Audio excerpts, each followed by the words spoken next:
Hi, and welcome to today's episode of Apex Luxury TV. Today we are shooting from 113 Newberry Street, Unit 207 in beautiful downtown Portland.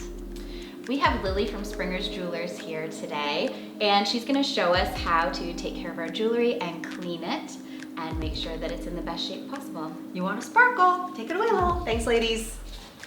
Hi, everybody. Thank you for joining us today. I'm here to show you how to clean your jewelry at home.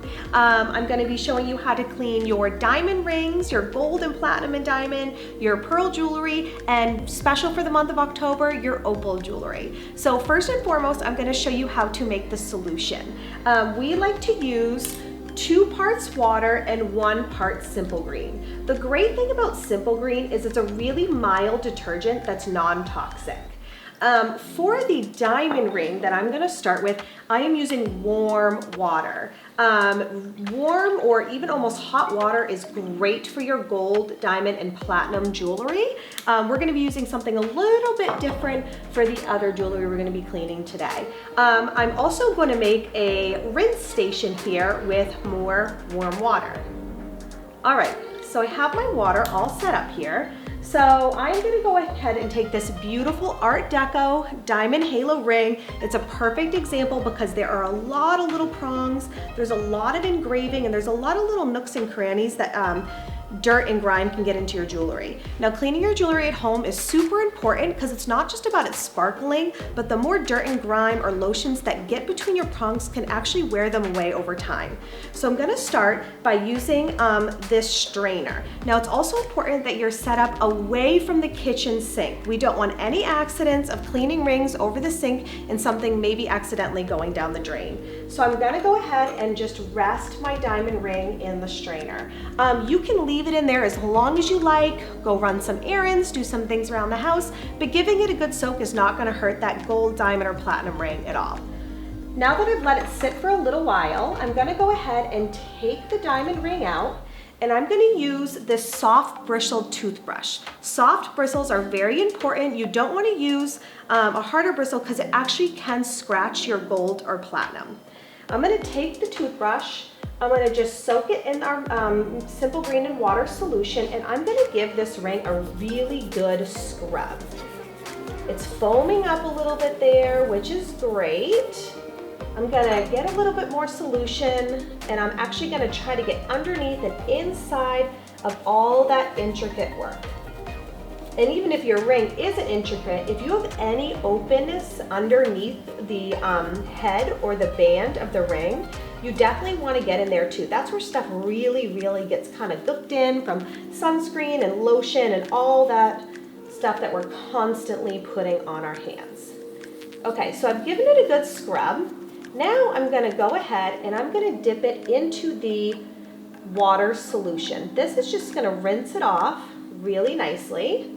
And then just with a normal dishcloth at home, I'm gonna give it a nice dry.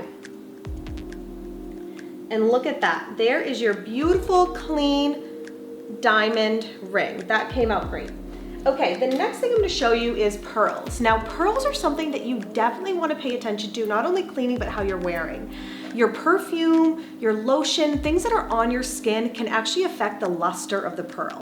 So one little pro tip is put your pearls on last. I would actually do that with any of my jewelry because just hairspray, perfume, any of that just can get on top of the gemstones, but it really affects pearls.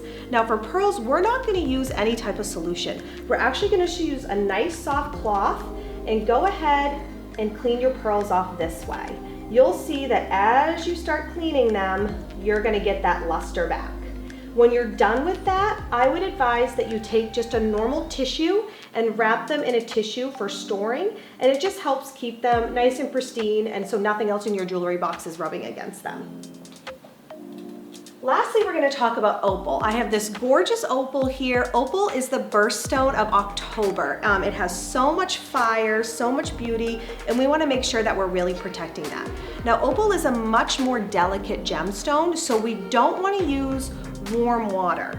We actually want to use just a really nice room temperature water solution. We're not even going to use the Simple Green solution on this, and we're definitely not going to use the brush. Now for this one in particular, there's diamonds around the edge, so I am gonna just give them a nice little delicate scrub, avoiding the opal. I'm gonna go ahead and rinse and do that again. And then just use the same nice soft dishcloth to go ahead and wipe the surface of the opal. Now same with the pearls. The opal is something that you want to store away from other items in your jewelry box to prevent from any scratching. So we've always heard, or I've always heard, that it's bad luck to buy yourself an opal. Is that true or false? It's never bad luck to buy yourself jewelry. buy yourself That's what we jewelry. say. Go buy yourself That's what we jewelry. say at Springers. So Springers is always open online, springersjewelers.com. You can book an appointment for a complimentary jewelry cleaning. Follow these instructions at home. Go in and shop anytime. Yeah, come on in, we'll take care of your jewelry, even if it's not from us. We get that question all the time. Come in, we'll clean it up, we'll check your prongs and make sure everything is nice and secure. Springers, it makes you sparkle. Thanks for tuning in. See you Thank next time. you.